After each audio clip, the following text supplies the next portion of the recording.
नमस्कार मेरे प्यारे विद्यार्थियों, कैसे हैं आप सभी लोग। मैं मनोज कुमार एक बार फिर से आप सभी प्यारे विद्यार्थियों का बहुत बहुत स्वागत करते हैं बच्चों आपके अपने इस प्यारे से और खूबसूरत से YouTube चैनल MS उज्ज्वल शिक्षा पे। तो बच्चों अपनी जिम्मेदारियों को निभाने के लिए हम पुनः आपके सामने लेकर के हाजिर हैं क्लास 10th सब्जेक्ट साइंस के चैप्टर नंबर पहले। Yes, I am talking about chemical reaction and equation, रासायनिक अभिक्रिया रासायनिक समीकरण का लेक्चर नंबर 3, जिसमें बच्चों हम लोग क्या सीखेंगे कि जब भी हम लोग दो या दो से अधिक पदार्थों को आपस में मिलाते हैं तो वह रासायनिक परिवर्तन अर्थात रासायनिक अभिक्रिया हो रही या नहीं हो रही है। यस बच्चों, I am talking about observation of chemical reaction, रासायनिक अभिक्रियाओं के परीक्षण की बात हम लोग कर रहे हैं। आज के इस लेक्चर को देखने के बाद बच्चों पूरी तरह से आप ये आश्वस्त हो जाओगे कि कोई भी जब भी हम लोग दो या दो से अधिक पदार्थों को आपस में मिलाते हैं तो वह रासायनिक परिवर्तन अर्थात रासायनिक अभिक्रिया होती है या नहीं होती है। ठीक है, तो सीधी बात नो बकवास, स्टार्ट करते हैं आज का ये लेक्चर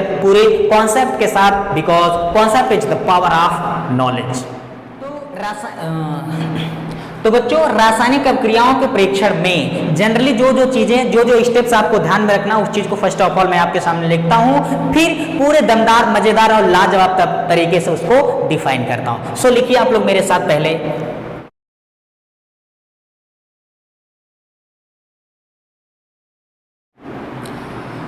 तो बच्चों ये वो 5 चीजें 5 स्टेप्स है जिसको आप अच्छे से ध्यान में रखोगे। सर 5 क्यों आपने लिखा, 5 शुभ होता है इसीलिए। जी हाँ, आप ऐसा भी मान सकते हैं 5 इसीलिए क्योंकि 5 अत्यंत क्या होता है बच्चों, शुभ होता है, उसी लिए मैंने लिखा है। रासायनिक अभिक्रियाओं के परीक्षण का मतलब ये होता है कि जब भी हम लोग दो या दो से अधिक पदार्थों को आपस में मिलाएं, ठीक है, तो हम ये कैसे आइडेंटिफाई करेंगे बच्चों, कैसे ये पहचानेंगे कि वह रासायनिक परिवर्तन हो रही है अर्थात रासायनिक अभिक्रिया हो रही है या नहीं। उसके लिए जो आवश्यक और जरूरी ये बात है जिसको आप सबसे पहले ध्यान में रखोगे वो है गैस का उत्सर्जन। गैस का उत्सर्जन या निकास या निकलना, इसको आप अच्छे से दिमाग में रखेंगे। सो बच्चों जब भी हम लोग दो या दो से अधिक पदार्थों को आपस में मिलाएं, अगर कोई गैस उसमें से निकले, चाहे वो हाइड्रोजन, कार्बन डाइऑक्साइड आदि गैस निकले बच्चों, तो ये आप श्योर हो जाइए कि वहां पर एक रासायनिक परिवर्तन हो रहा है, मतलब एक रासायनिक अभिक्रिया हो रही है। दूसरा स्टेप जो आपको ध्यान में रखना है वो अवक्षेप का बनना। अवक्षेप एक ऐसा पदार्थ होता है जो विलयन में या जल में नहीं घुलता। तो कभी भी अगर आप लोग दो या दो से अधिक पदार्थों को आपस में मिलाएं, अगर कोई ऐसा पदार्थ बने जो विलयन में नहीं घुल रहा है या जल में नहीं घुल रहा है अर्थात अघुलनशील है, तो उस पदार्थ को जनरली हम लोग अवक्षेप कहते हैं, अंग्रेजी में इसको प्रेसिपिटेट कहते हैं। और यह अवक्षेप जिस अभिक्रिया में बनता है बच्चों उसे हम अवक्षेपर अभिक्रिया कहते हैं, प्रेसिपिटेशन रिएक्शन कहते हैं। तीसरा स्टेप जिसको आपको ध्यान में रखना है वो है चेंज इन टेम्परेचर। जी हाँ, ताप का परिवर्तन या ताप में परिवर्तन। ताप में परिवर्तन का मतलब या तो वह उसमें ऊष्मा उत्सर्जित होगी या ऊष्मा अवशोषित होगी। तो जब भी हम लोग दो या दो से अधिक पदार्थों को आपस में मिलाएं, अगर उसमें से ऊष्मा अर्थात ऊर्जा निकलने लगे या हमने जो ऊष्मा दिया वो उसमें अवशोषित हो जाए, तो इस पॉइंट ऑफ व्यू से भी हम ये कह सकते हैं बच्चों कि रासायनिक अभिक्रिया अर्थात रासायनिक परिवर्तन हो रहा है। चौथा चीज जो आपको ध्यान में रखना है वो है रंग का परिवर्तन। तो अगर कभी भी हम लोग बच्चों दो या दो से अधिक पदार्थों को आपस में मिलाएं, उनका रंग बदल जाए या रंग चेंज हो जाए या रंग गायब हो जाए, तो रंगों के बदलने से भी इस बात का यह रिप्रेजेंटेशन होता है बच्चों कि जो परिवर्तन था वो बेसिकली रासायनिक परिवर्तन था अर्थात रासायनिक अभिक्रिया थी। पांचवा और आखिरी जो आपको ध्यान में रखना है वो चेंज इन स्टेट अर्थात अवस्था का परिवर्तन। वैसे तो बेसिकली आप लोग पहले वाले लेक्चर में देखा है आप लोगों ने बच्चों, फिजिकल और केमिकल चेंजेस में जनरली जो अवस्था का परिवर्तन होता है वह एक भौतिक परिवर्तन होता है, क्लियर। लेकिन बहुत सारे परिवर्तन आपको अवस्था परिवर्तन के दृष्टिकोण से देखने को मिलेंगे जो एक केमिकल चेंजेस अर्थात रासायनिक अभिक्रिया के अंतर्गत आते हैं।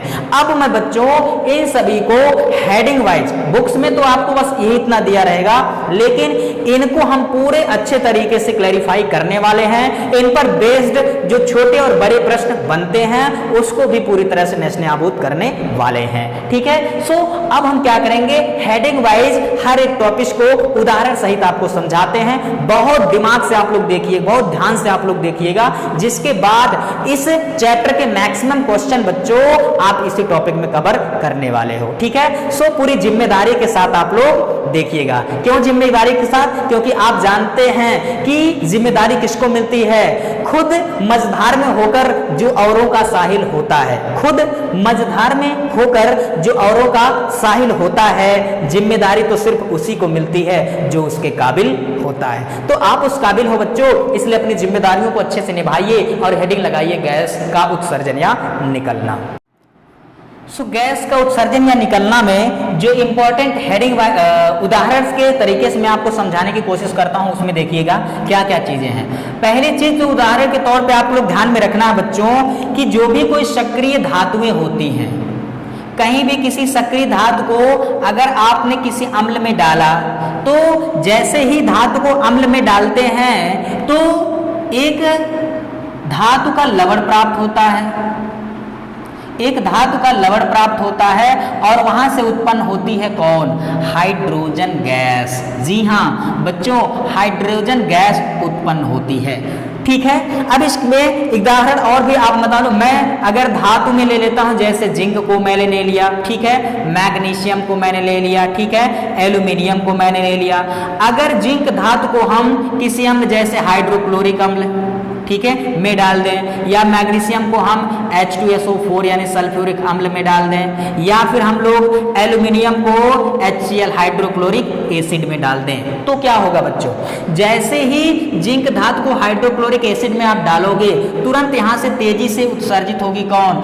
H2 gas. चौए से हाइड्रोजन गैस निकलेगी बच्चों ऊपर की तरफ। यहां आप स्मॉल g लिख सकते हैं, घबराइएगा नहीं। एक परफेक्ट रासायनिक समीकरण क्या होता है, उसको कैसे लिखते हैं, उसको संतुलित कैसे करते हैं, अगले वाले लेक्चर में हमारा जो प्रमुख बिंदु है वो वही होगा कि रासायनिक समीकरण को, एक परफेक्ट रासायनिक समीकरण क्या होता है, इसको कैसे लिखें और इसको संतुलित कैसे करें। ठीक है, तो वो वाला लेक्चर भी आप लोग देखना बिल्कुल नहीं भूलिएगा। लेकिन यहाँ मोटे मोटे तौर पर मैं आपको थोड़ा सा परिचय करवा देता हूँ, अवगत करा देता हूँ किससे बच्चों?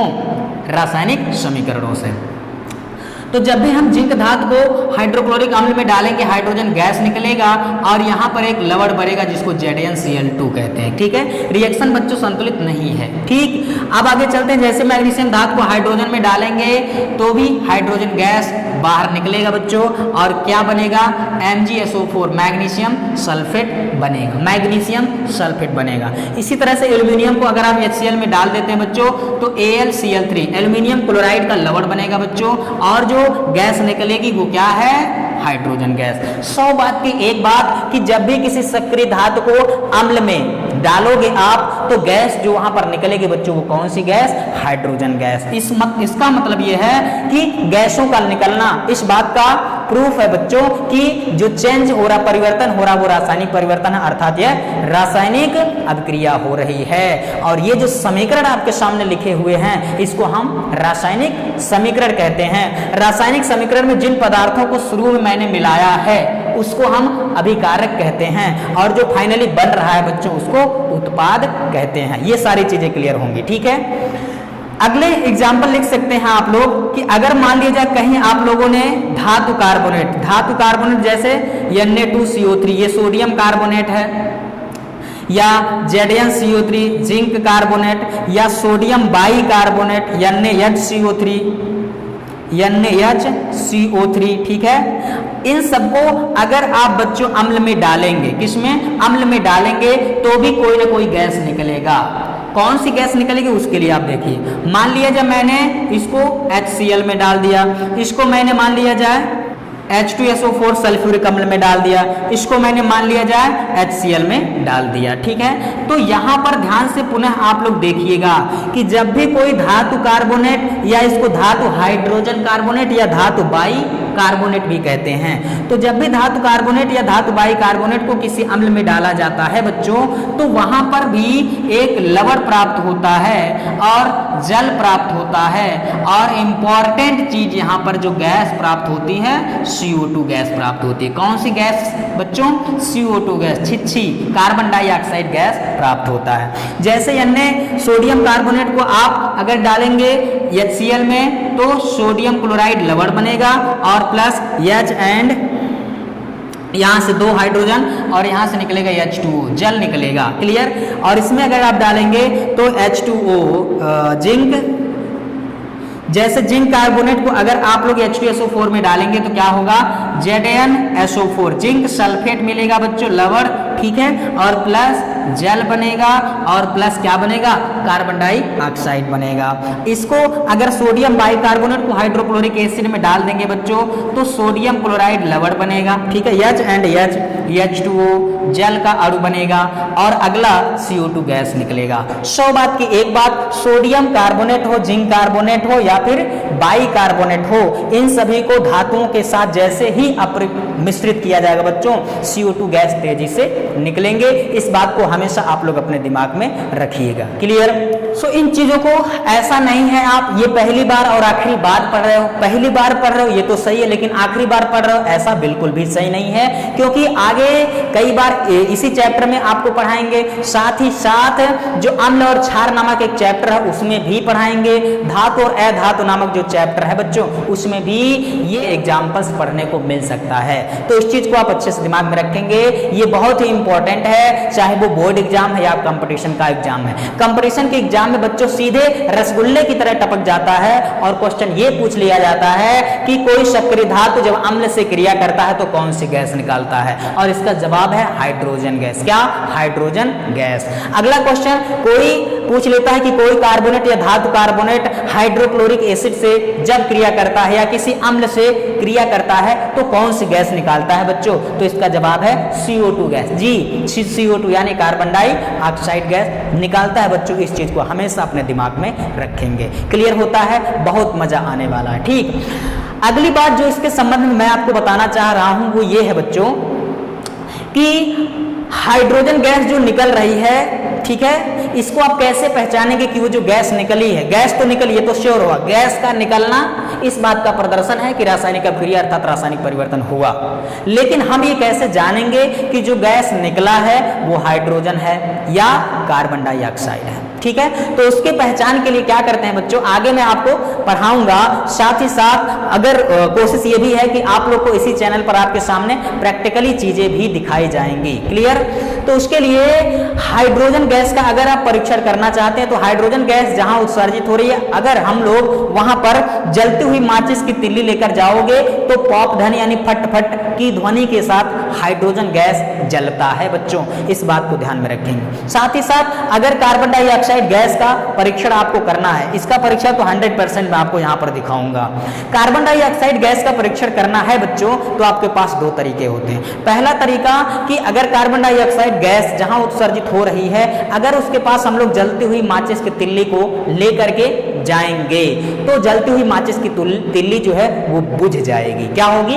बुझ जाएगी। ठीक है। दूसरा तरीका है कि अगर इस कार्बन डाइऑक्साइड को चूने के पानी में अगर हम प्रवाहित कर देते हैं तो एक सफेद अवक्षेप बनता है जिसको कैल्शियम कार्बोनेट कहते हैं। तो ये वो दो तरीके हैं जिसको बहुत आसानी तरीके से हम ये पहचान सकते हैं बच्चों कि जो निकली है गैस वो कार्बन डाइऑक्साइड गैस ही है। इस बात को ध्यान में रखेंगे, परीक्षा में पूछा जाता है, बोर्ड एग्जाम हो या फिर कंपटीशन का एग्जाम हो। अब हम बात करते हैं रासायनिक परीक्षण में दूसरे प्रकार का है जो रासायनिक परीक्षण, उसके बारे में। सो बच्चों अब आप लोग दूसरा हेडिंग लगाइए जिसको हम कहते हैं अवक्षेप का बनना। अवक्षेप को बच्चों अंग्रेजी में कहते हैं प्रेसिपिटेट। अगर कभी भी आप ऐसा देखें या महसूस करें कि दो या दो से अधिक पदार्थों को आपस में जब हम मिलाते हैं, मिलाने के बाद एक ऐसा पदार्थ बने कि जो विलयन में पुनः नहीं घुल रहा है या जल में वह अघुलनशील है, तो उस पदार्थ को हम लोग अवक्षेप कहते हैं, प्रेसिपिटेट इसको अंग्रेजी में कहते हैं बच्चों। ठीक है। और वह अभिक्रिया जिसमें यह अवक्षेप बनता है, उस अभिक्रिया को दरअसल हम लोग क्या कहते हैं बच्चों? प्रेसिपिटेशन रिएक्शन कहते हैं। क्या कहते हैं गाइस? अवक्षेपण अभिक्रिया कहते हैं। इस चीज को आप हमेशा ध्यान में रखेंगे। ठीक है। इसके लिए बच्चों आप लोग जो पहला एग्जाम्पल ले सकते हो आप लोग, वो ये है कि जो सूखा चूना, जी हाँ, जिसको कैल्शियम ऑक्साइड कहते हैं, अगर हम किसी पात्र में या बाल्टी में जिसमें पानी लिया हुआ है बच्चों, अगर सूखे चूने को अर्थात कैल्शियम ऑक्साइड को जिसको हम बिना बुझा चूना भी कहते हैं, ला करके पानी में अगर उसको डाल देते हैं तो सडनली आप लोग देखते हो कि उसमें तेजी के साथ बुझबुझाहट के साथ एक ऊष्मा उत्सर्जित होती है, मतलब यह ऊष्माक्षेपी अभिक्रिया है। ठीक है, साथ ही साथ जब हम उसको चूने को पानी में डाल देते हैं तो चूने के पानी का जलीय विलयन प्राप्त होता है बच्चों, जिसको कहते हैं कैल्शियम हाइड्रोक्साइड। इसको बुझा हुआ चूना भी कहते हैं और इसका रासायनिक सूत्र क्या होता है बच्चों, CaOH का होल ट्वाइस। अब इसको बुझा हुआ चूना या चूने का जलीय विलयन कहते हैं या कैल्शियम हाइड्रोक्साइड कहते हैं। बच्चों, दीवार की सफेदी करने में हम लोग इसको बड़े पैमाने पर इस्तेमाल करते हैं। किसी दीवार की सफेदी करने है तो चूने को लाएंगे, पानी में घोल लेंगे और चूने का जलीय विलयन मिलेगा, उसको क्या करेंगे, दीवार पे लगाना स्टार्ट करेंगे। अब जैसे ही कैल्शियम हाइड्रोक्साइड के इस विलयन को दीवार पे हम लोग लगाते हैं तो आप सभी जानते हैं कि वायुमंडल में उपस्थित होता है कार्बन डाइऑक्साइड गैस। क्या? Carbon dioxide gas. वह जो कार्बन डाइऑक्साइड गैस होता है बच्चों, इस कैल्शियम हाइड्रोक्साइड के साथ रिएक्शन करके जल के अणु को बाहर निकालता है और कैल्शियम कार्बोनेट का एक सफेद परत, सफेद पपड़ी बना लेता है, जिसको हम कैल्शियम कार्बोनेट कहते हैं और वह जल में क्या होता है बच्चों, अघुलनशील होता है। तो ये जो कैल्शियम हाइड्रोक्साइड अर्थात बुझे हुए चूने का जलीय विलयन जब कार्बन डाइऑक्साइड के साथ रिएक्शन करता है तो उसका जो समीकरण है कैसे हम लिखेंगे, ये रहा कैल्शियम हाइड्रोक्साइड का एक्वस सॉल्यूशन। ये सारी चीजें छोटी छोटी बातें जो रासायनिक समीकरण के लिखने के संबंध में है, सारी चीजें आपको बताई जाएंगी, घबराने की जरूरत नहीं है। कैल्शियम हाइड्रोक्साइड के जलीय विलयन को जैसे ही कार्बन डाइऑक्साइड के संपर्क में लाया जाता है बच्चों, तुरंत CaCO3 कैल्शियम कार्बोनेट का एक सफेद अवक्षेप बनता है और प्लस जल का अणु क्या होता है, बाहर निकलता है। तो ये कैल्शियम कार्बोनेट का ये जो पदार्थ बनता है इसको दरअसल हम लोग अवक्षेप कहते हैं, क्योंकि यह जल में क्या होता है बच्चों, घुलता नहीं है, जल में घुलता नहीं है, अर्थात यह जो है एक सॉलिड सब्सटेंस बनता है, यह अवक्षेप होता है। इस अवक्षेप के बनने की क्रिया के आधार पर इसको क्या कहते हैं, अवक्षेपण अभिक्रिया कहते हैं। साथ ही साथ याद रखेंगे अवक्षेप अगर बना कहीं तो वो रासायनिक परिवर्तन है, मतलब रासायनिक अभिक्रिया है। क्लियर होता है सबको? दूसरा एग्जाम्पल जिसको आप लिख सकते हैं, इसको पुनः हम लोग आगे पढ़ेंगे, घबराने की जरूरत नहीं है बच्चों, ठीक है। सकते हैं sodium sulphate Na2SO4, sodium sulphate के एक्वस सॉल्यूशन को अगर हम बेरियम क्लोराइड के साथ अपमिश्रित कर दें, मिला दें, सोडियम सल्फेट को अगर बेरियम क्लोराइड के साथ हम मिलाएं परख नली में तो क्या होता है बच्चों, BaSO4 बेरियम सल्फेट का एक पदार्थ बनता है और प्लस क्या बनता है, 2NaCl मतलब सोडियम क्लोराइड बनता है। ये जो बेरियम सल्फेट बनता है बच्चों, दरअसल ये भी क्या होता है, जल में अघुलनशील होता है, अर्थात इसको हम अवक्षेप कहते हैं बच्चों, प्रेसिपिटेट कहते हैं। इस चीज को दिमाग में रखेंगे। तीसरा एग्जाम्पल भी अवक्षेप के लिए आप लिख सकते हैं, वो क्या होता है, जैसे ही हम लोग पोटेशियम आयोडाइड, Ki को हम लोग पोटेशियम आयोडाइड कहते हैं, potassium iodide PbNO3 lead nitrate, PbNO3 का होल ट्वाइस लेड नाइट्रेट इसको कहते हैं, उसके साथ आप मिश्रित करते हैं बच्चों, मिलाते हैं। जैसे ही पोटेशियम आयोडाइड को लेड नाइट्रेट के संपर्क में लाया जाता है या मिलाया जाता है, फाइनली ये देखा जाता है PbI2 लेड आयोडाइड प्राप्त होता है बच्चों, प्लस KNO3 पोटेशियम नाइट्रेट प्राप्त होता है। ठीक है, रिएक्शन को संतुलित करना होगा तो यहाँ पर 2 लिखना पड़ेगा, यहाँ 2 लिखना पड़ेगा। सो इस प्रकार से लेड आयोडाइड भी बच्चों एक इनसॉल्युबल इन वाटर अर्थात अवक्षेप प्राप्त होता है। इस चीज को आप ध्यान में रखेंगे।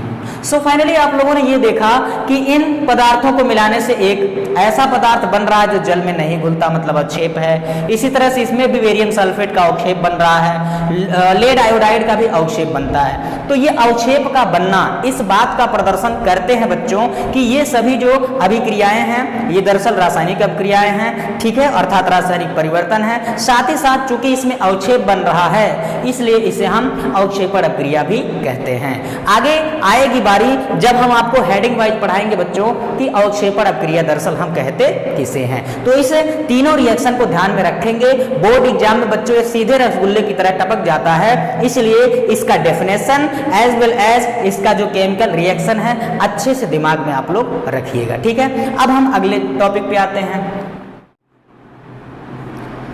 तो रंग में परिवर्तन का क्या मतलब है? जब भी दो या दो से अधिक पदार्थों को हम आपस में मिलाएं, अगर उनका रंग बदल जाए तो हम ये कहेंगे कि ये रासायनिक परिवर्तन है, अर्थात रासायनिक अभिक्रिया है, हो रही है, ठीक है। और इसके लिए हम बेस्ट एग्जाम्पल लिख सकते हैं बच्चों, जैसे होता है CuSO4 कॉपर सल्फेट।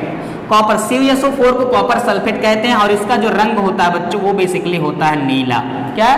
नीला होता है। जैसे ही कॉपर सल्फेट के विलयन में हम लोग क्या करते हैं, एक आयरन के छोटे छोटे टुकड़े या लोहे की कील डालते हैं तो धीरे धीरे बच्चों उसका रंग बदलने लगता है, यानी नीला से उसका रंग जो बदलता है। प्रैक्टिकली ऐसा देखा गया है कि एक हल्का हरे रंग का पदार्थ बनता है जो कि लौह सल्फेट या आयरन सल्फेट होता है और प्लस कॉपर की कील अलग होती है, ठीक है। सो फाइनली इस बात से हमको ये मिलता दिखाई देता है कि कॉपर सल्फेट जिसका रंग नीला होता है, जब उसमें आयरन के टुकड़े डाले जाते हैं बच्चों तो उसका रंग नीले से हरा हो जाता है, मतलब रंग बदल जाता है। रंग का बदलना यहाँ इस बात का प्रदर्शन या पुष्टि करता है कि यह एक रासायनिक परिवर्तन अर्थात रासायनिक अभिक्रिया हो रही है। क्लियर होता है सबको? अब ऐसा क्यों होता है इसका भी जवाब हम लोग जानेंगे। इसको एक अलग नाम से जानते हैं बच्चों, जिसको विस्थापन अभिक्रिया भी कहते हैं। और इस चैप्टर का एक बेसिक और कहते हैं इंपॉर्टेंट टॉपिक पढ़ेंगे हम लोग, जिसको कहते हैं टाइप्स ऑफ केमिकल रिएक्शन, रासायनिक अभिक्रियाओं के प्रकार। उसमें एक प्रकार की अभिक्रिया हम लोग पढ़ेंगे जिसको विस्थापन या प्रतिस्थापन अभिक्रिया पढ़ेंगे। याद रखना इस रिएक्शन को उसमें हम जरूर लिखेंगे। क्लियर होता है बच्चों? साथ ही साथ हम ये भी जानेंगे कि आयरन ने कॉपर सल्फेट, आयरन को कॉपर सल्फेट के विलयन में डालने से रंग क्यों बदल गया है। तो इसका भी रीजन हम जानेंगे कि आयरन जो होता है बच्चों ये कॉपर से अधिक क्रियाशील होने की वजह से कॉपर को क्या करेगा, उसके विलयन में से विस्थापित कर देगा तथा परिणाम स्वरूप फेरस सल्फेट बनेगा जिससे उसका रंग बदल जाता है। क्लियर होता है सबको? ठीक है, अच्छे से याद रखेंगे। अगला आप लिखते हैं। अब अगला जो है अपना बच्चों को है चेंज इन टेम्परेचर अर्थात तापमान में परिवर्तन। तो थोड़ा सा इसको बहुत ध्यान से आप लोग देखिएगा क्योंकि ये बहुत ही इंपॉर्टेंट होता है बोर्ड एग्जाम के पॉइंट ऑफ व्यू से। कभी भी बच्चों दो या दो से अधिक पदार्थों को आपस में मिलाया जाए तो उसके तापमान में परिवर्तन हो। किसमें? ताप में क्या हो जाए बच्चों? परिवर्तन। अब ताप में परिवर्तन दो प्रकार से हो सकता है बच्चों। कितने प्रकार से? दो प्रकार से हो सकता है। पहला क्या हो सकता है कि ऐसा संभव है कि जब भी हम लोग दो या दो से अधिक पदार्थों को आपस में मिलाएं तो उसमें ऊष्मा उत्सर्जित हो। क्या हो बच्चों? ऊष्मा उत्सर्जित हो। ठीक है, अगर दो या दो से अधिक पदार्थों को आपस में मिलाने से ऊष्मा उत्सर्जित हो रही है या निकल रही है तो क्या हो सकता है? तो इसको बेसिकली हम कहेंगे, अगर दो पदार्थों को आपस में मिलाने से ऊष्मा उत्सर्जित होती है बच्चों तो उसको कहेंगे ऊष्माक्षेपी अभिक्रिया। क्या कहेंगे बच्चों? ऊष्माक्षेपी अभिक्रिया कहेंगे गाइस। इस चीज को बहुत अच्छे से ध्यान में रखेंगे। सीधे रसगुल्ले की तरह ये टपकता है कहां पर? परीक्षा में, और पूछा जाता है कि ऊष्माक्षेपी अभिक्रिया किसे कहते हैं। तो हमारा जवाब होगा बच्चों वे रासायनिक अभिक्रियाएं जिसमें उत्पाद के साथ साथ ऊष्मा भी उत्सर्जित होती है उसको कहते हैं ऊष्माक्षेपी अभिक्रिया। और अंग्रेजी में इसको कहते हैं एक्सोथर्मिक रिएक्शन। क्या कहते हैं गाइस? एक्सोथर्मिक रिएक्शन कहते हैं। इसको हमेशा दिमाग में रखेंगे।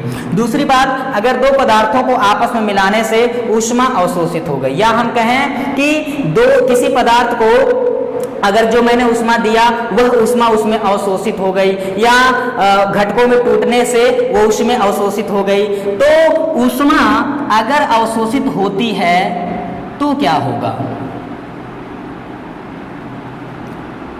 सो बच्चों अगर दो पदार्थों, अगर मैंने कहीं पर ऐसा देखा कि किसी पदार्थ को मैंने ऊष्मा दिया और वह उसको अवशोषित कर लिया तो उसको कहेंगे क्या? ऊष्मा शोषी अभिक्रिया। क्या कहेंगे बच्चों? ऊष्मा शोषी अभिक्रिया कहेंगे। और अंग्रेजी में इसको कहते हैं बच्चों एंडोथर्मिक रिएक्शन बोलते हैं। क्या बोलते हैं गाइस? एंडोथर्मिक रिएक्शन कहते हैं। इस चीज को हमेशा अपने दिमाग में आप लोग रखेंगे। अब इनके एग्जाम्पल एक बार फिर से मैं क्लैरिफाई करता हूं बच्चों। वे रासायनिक अभिक्रियाएं जिसमें उत्पाद के साथ साथ ऊष्मा उत्सर्जित हो निकले, हम उसको कहते हैं क्या? ऊष्माक्षेपी अभिक्रिया। और वे रासायनिक अभिक्रियाएं जिसमें ऊष्मा अवशोषित होती हैं, हम उन्हें कहते हैं ऊष्माशोषी अभिक्रिया। सीधे इंपॉर्टेंट की कैटेगरी में इसको रखना, ठीक है। अब इसका मैं एग्जाम्पल लिखता हूं आपके सामने। क्या है बच्चों वो चीजें आप लोग देखिए। जैसा कि मैंने आपको बताया अभी, जो सूखा चूना होता है, सूखा चूना मतलब बिना बुझा चूना, जैसे उसको पानी में डालते हैं बुझबुझाहट के साथ उसमें से ऊष्मा उत्सर्जित होती है। कभी भी अगर आप बाल्टी में सूखे चूने को डाल करके उसमें हाथ मत डाल देना, अन्यथा जल जाओगे बच्चों, क्योंकि उसमें से तेजी के साथ ऊष्मा उत्सर्जित होती है, मतलब वह ऊष्माक्षेपी अभिक्रिया है। तो उस अभिक्रिया को हम लोग कैसे लिखेंगे समीकरण के रूप में, ये देखिए। जो सूखा चूना होता है जिसको हम लोग कैल्शियम ऑक्साइड कहते हैं बच्चों, जैसे ही इसको H2O अर्थात पानी में डालते हैं, पानी सबकी जिंदगानी होती है बच्चों, नानी मत बोल देना। जैसे ही बिना बुझे चूने को पानी में डालते हैं तो CaOH का होल्डवास अर्थात कैल्शियम हाइड्रोक्साइड का विलयन प्राप्त होता है। और साथ ही साथ जो यहाँ पर बड़े पैमाने पर उत्पन्न होता है बच्चों, वो है ऊष्मा या ऊर्जा। इसीलिए तो इसको ऊष्माक्षेपी अभिक्रिया कहते हैं, क्योंकि उत्पाद के साथ साथ इसमें से क्या निकलता है?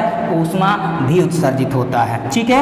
अब और परफेक्ट रासायनिक समीकरण तो ये सॉलिड होता है, ये लिक्विड होता है, ये एक्वस सॉल्यूशन यानी जलीय विलयन होता है।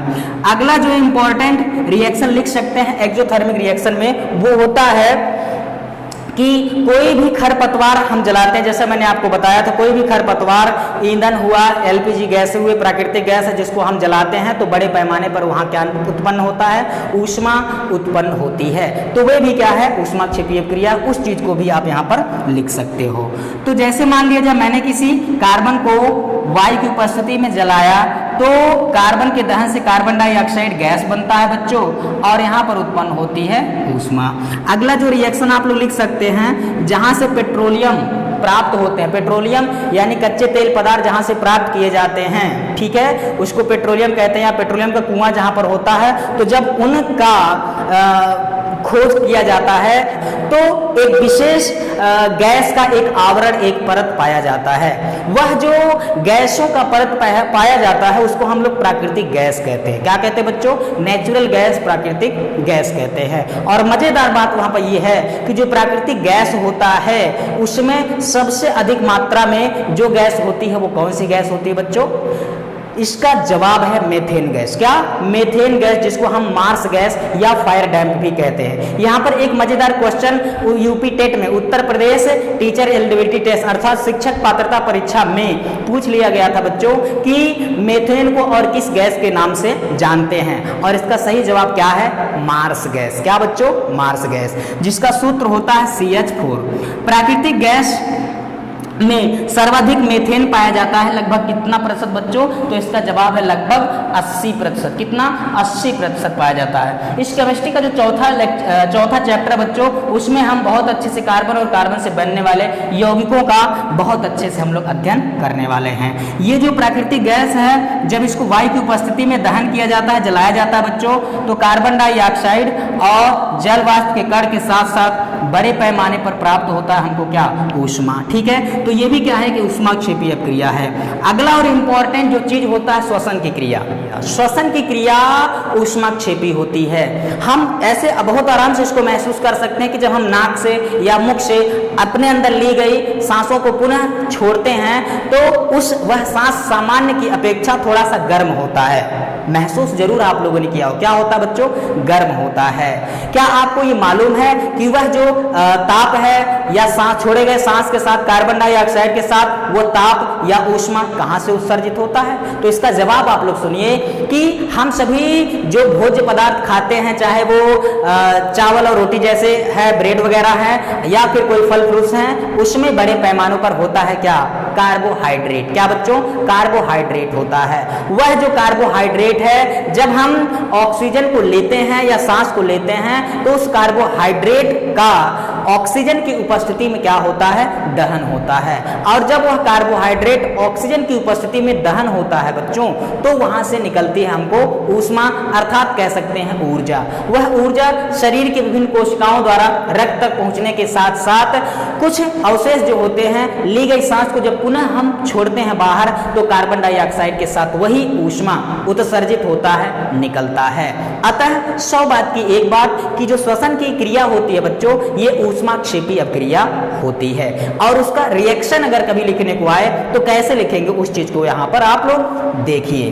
क्या है, कार्बोहाइड्रेट में सबसे मुख्य जो कार्बोहाइड्रेट है जिसे हम शरीर का ईंधन कहते हैं, वो है ग्लूकोज, जिसका सूत्र होता है C6H12O6।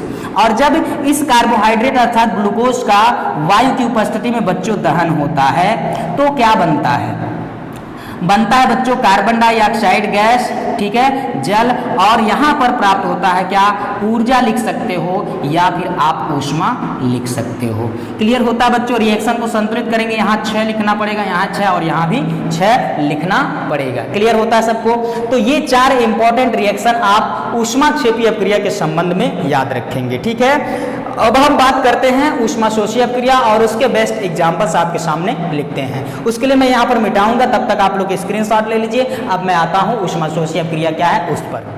तो जैसा कि आप लोगों ने देखा, ऊष्माक्षेपीय ताप परिवर्तन में ऊष्माक्षेपीय अपक्रिया वे रासायनिक अपक्रियाएं होती हैं जिसमें उत्पाद के साथ साथ ऊष्मा निकलती है, ऊष्मा उत्सर्जित होती है बच्चों, उसको हम लोग ऊष्माक्षेपीय अपक्रिया एक्सोथर्मिक रिएक्शन कहते हैं। इसको फिर आगे इसी चैप्टर में हेडिंग लगाकर पढ़ेंगे बच्चों, घबराने की जरूरत बिल्कुल भी नहीं है, इसलिए मैंने ज्यादा लंबा डेफिनेशन इसका नहीं दिया।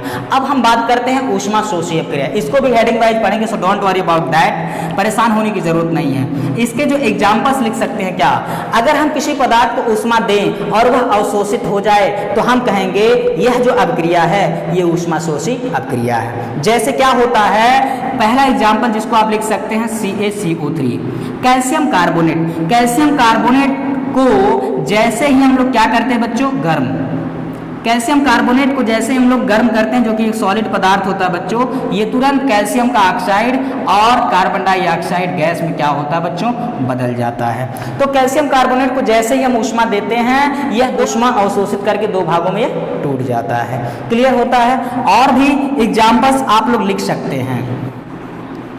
अगला एग्जाम्पल लिख सकते हैं AgCl, सिल्वर क्लोराइड को जैसे ही सूर्य के प्रकाश में, ठीक है, किसमें, सूर्य के प्रकाश के द्वारा इसको तापमान या ऊष्मा दी जाती है बच्चों, तो तुरंत ये क्या होता है, 2Ag प्लस क्लोरीन गैस में वियोजित हो जाता है। यानी AgCl को जैसे मैंने सूर्य का प्रकाश दिया, सूर्य का प्रकाश यहाँ का लिखना चाहिए, सूर्य का प्रकाश दिया, तुरंत ये 2 भागों में टूट जाता है, अर्थात ऊष्मा अवशोषित हो जाती है। मतलब ये भी एक क्या है, ऊष्माशोषी अपक्रिया है। अगला एग्जाम्पल जिसको आप लिख सकते हैं वो है H2O, जल का जो होता है अणु, जल को अगर हम जल के अंदर अगर वैद्युत धारा प्रवाहित कर दें, ठीक है, इसको वैद्युत वियोजन, इसको प्रकाशीय वियोजन, इसको ऊष्मीय वियोजन भी कहते हैं। इस तरह से भी हम लोग क्वेश्चन पढ़ेंगे जब हम वियोजन अपक्रिया पढ़ेंगे तब। क्लियर। जैसे इसको मैंने गर्म किया बच्चों, जैसे ही इसमें विद्युत धारा प्रवाहित करेंगे तुरंत ये 2 भागों में टूट जाएगा, H2 प्लस O2, अर्थात ऊष्मा अवशोषित हो जाएगी। तो ये मुख्यतः ऐसी अभिक्रियाएं हैं जिसमें ऊष्मा देने पर अवशोषित हो गई और वह अवशोषित हुई ऊष्मा इस पदार्थ को 2 भागों में टूटने में बट गई या वियोजित हो गई। तो आई होप ये चीजें भी आप लोग को क्लियर हुई होंगी, ठीक है। अब हम आते हैं अगले टाइप का जो रासायनिक अपक्रिया प्रेक्षण है, वो है अवस्था परिवर्तन का। चलिए देखते हैं। वैसे तो बच्चों ये अवस्था जो परिवर्तन मुख्यतः पहले लेक्चर को अगर आप लोग देखे हुए हों तो आप उसमें देखे होंगे कि जो मुख्यतः भौतिक अवस्थाओं का परिवर्तन होता है, यह भौतिक परिवर्तन होता है, रासायनिक परिवर्तन नहीं होता है। लेकिन कुछ परिवर्तन ऐसे हैं बच्चों जो कहीं ना कहीं रासायनिक अपक्रियाओं के प्रेक्षण का कारण बनते हैं, जिसमें आप ये लिख सकते हो जैसे कि मोम का सूत्र C25H52 होता है। जब मोम को जलाते, मैंने आपको वहां बताया था बच्चों, मोम का पिघलना एक भौतिक परिवर्तन है, क्योंकि उसमें कोई नया पदार्थ नहीं बनता, सिर्फ अवस्था परिवर्तित होती है। किंतु मोम का जो जलना है, क्या, मोम का जलना, मैंने बताया था कहीं कोई भी पदार्थ अगर जले, दहन हो तो वह रासायनिक परिवर्तन होता है, रासायनिक अभिक्रिया होती है। तो मोम का जलना C25 ये मोम है बेसिकली बच्चों। ये जो मोम है जब इसको वायु की उपस्थिति में जलाते हैं कार्बन डाइऑक्साइड और जल के अणु प्राप्त होते हैं और यहाँ पर विशेष रूप से ध्यान रखने वाली बात है कि ऊष्मा उत्सर्जित होती है। तो इसको भी ऊष्माक्षेपीय अभिक्रिया भी कह सकते हैं। यहाँ पर ये जो मोम मुख्यतः ठोस अवस्था में होता है, ये गैसीय अवस्थाओं में क्या होता है बच्चों, बदल जाता है। यहाँ पर जो अवस्था परिवर्तन है जिसमें एक नया पदार्थ बन रहा है, अर्थात ये रासायनिक परिवर्तन, रासायनिक अभिक्रिया है। इस चीज को हमेशा आप अपने दिमाग में रखिएगा। क्लियर होता है? इस वीडियो में बस इतना ही। अगले वीडियो में फिर आप सभी से मुलाकात होती है। तब तक के लिए दीजिए मुझे इजाजत। जय हिंद, जय